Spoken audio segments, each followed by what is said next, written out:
Hello good morning विद्यार्थी मित्रों। Chapter number 3 છે આપણું બરાબર એમડી મેકેનિકલ ડ્રાફ્ટિંગ છે બરાબર। એની સીટ નંબર 3 ટોટલ 8 માર્કમાં જીટીમાં પૂછાય અને જે લોકોને પહેલી એટલે મિસિંગ વ્યૂ ની સેક્શન વ્યૂ વાળી આઇસોમેટ્રિક ને ઓર્થોગ્રાફી નથી ભાવતું બરાબર, મોટા મોટા પ્રોબ્લેમને બધા વ્યૂ નથી આવડતા, એને આ સીટથી શરૂઆત કરવાની પાસ થવા માટે। એટલે કે તમને આ પાસ થવામાં સહેલી રહેશે બરાબર અને આવડી પણ જશે। રેડી, પ્રિઝમ ને વગેરે આપણે સિલિન્ડર ને ક્યુબ ને બધું આવશે એ આપણે જોવાનું હશે બરાબર। તમને આમાં એક મોટી રકમ આપેલી હશે બરાબર, એ તમારે પ્રોપર વાંચી અને જો અહીંયા પ્રિઝમ કેમ આપેલું છે એવી રીતના તમને આપેલી હશે। ને પાસ થવા માટે સિમ્પલ સહેલી અને મસ્ટ આપણે પ્રોજેક્શન પોઈન્ટ ભણ્યા હતા એ ટાઈપનું થોડું એવા મોટા પ્રોબ્લેમને એવી જ રકમ છે બરાબર। તો જે લોકોને નથી ભાવતી પેલી બીજી સીટ મોટી જે ડ્રોઈંગ વાળી આપણે વ્યૂ બધા મિસિંગ ને front view left hand side view right hand side view એ લોકોને આ સીટને મિસ કરવાની નથી બરાબર। તો આના એક પ્રોબ્લેમ તમારે આ જીટીયુની તૈયારી માટે તમારે આ જ વાંચવાનું છે, આ જ રકમ બરાબર અને આના જ આન્સર। રેડી, આજે તમને પ્રેક્ટિસ અને એના માટે હું તમને કરાવું છું।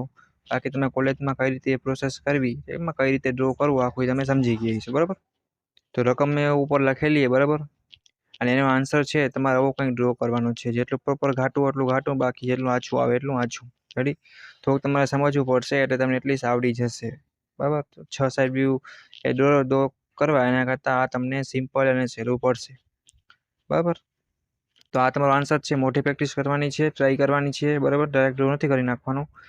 પછી તમારે ના આવડે તો તમારે જોવાનું છે આન્સર। ઓકે, તો પહેલાનો આન્સર આપણો આ હતો। રેડી,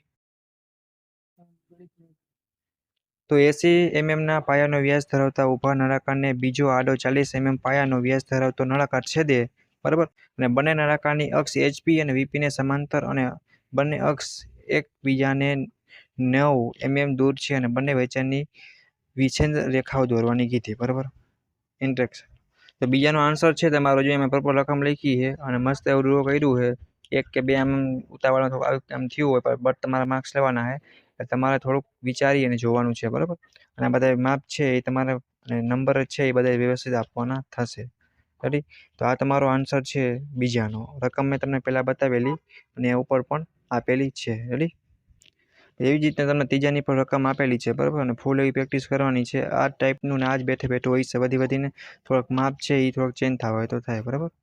તો ત્રીજોનો આન્સર તમારે કંઈક આવો કંઈક દેખાય છે બરાબર, પ્રોપર જેટલું ઘાટું એટલું ઘાટું અને સરખું વ્યવસ્થિત એક્યુરેસી જળવાઈ રહેવી જોઈએ, તો તમારા માર્ક્સ પણ નહીં કપાય અને સારા માર્ક્સ મળશે અને તમારે એસપીઆઈ અને સીજીપીઆઈ પણ સ્કોર થશે। રેડી, તો લાસ્ટ છે બરાબર, એ જોઈ લઈએ આપણે। 60 મીમીના પાયાનો વ્યાસ અને 100 મીમી એટલે ગુજરાતી એમ લખ્યું છે, આપણે એમએમ પણ લઈ શકાય। રેડી, કોઈને એ ભૂલ ના થાય વળી। અને ધરીની લંબાઈ વાળો ઊભો શંકુ એચપી ઉપર ઊભો છે અને 35 mm ના વ્યાસનો નળાકાર તેને પૂરેપૂરો છેદે બરાબર। તો નળાકારની ધરી એચપી અને વીપીને સમાંતર છે અને શંકુની ધરીને પાયાના 30 mm ઉપર છેદે બરાબર। તો કર્વ સાથેના પ્રક્ષેપો તમારે ડ્રો કરવાના છે, એટલે કે પ્રોજેક્શન બરાબર, તમે આગળ જોઈ ગયા એ ટાઈપનું જ બરાબર। તો ડ્રોઈંગનો આન્સર છે એ તમને કંઈક આવો ને ટૂંકમાં ઊભો ડ્રો કરેલો છે બરાબર। તમને જે પણ જીટીયુમાં અનુકૂળ આવે એ તમે ડ્રો કરી શકો છો। રેડી, અને આની તમારે ફૂલ પ્રેક્ટિસ કરવાની છે, આના તમારા માર્ક્સ ક્યાંય સ્કીપ નથી કરવાના। જે લોકોને આઇસોમેટ્રિક અને ઓર્થોગ્રાફી જેવી સીટ છે એ નથી ભાવતી બરાબર, 2D 3D વગેરે, એ લોકો આને સ્કીપ ન કરે ને બને એટલું પ્રેક્ટિસ કરે ને છતાંય ન સમજાય તો મને મેસેજ કરે। રેડી, અને પણ અને આપણે થિયરી જેટલી પૂછાય એમડીમાં લગતી એનો પણ એક વિડીયો બનાવશે, બટ તમારે સપોર્ટ કરવાનો છે। રેડી, જેટલો તમારો સપોર્ટ હશે એટલો જ અમને વિડીયો બનાવવામાં થોડીક મજા આવશે બરાબર, અને તમને પણ મજા આવશે અને સારી રીતે માર્ક્સ તમારા સ્કોર પણ થતા જશે અને આરામથી ટેન્શન અને મૂંઝવણ વગર તમારું ડિપ્લોમા મિકેનિકલ અથવા જે પણ બ્રાન્ચેસ એ ક્લિયર થઈ જશે। Ready, okay, by.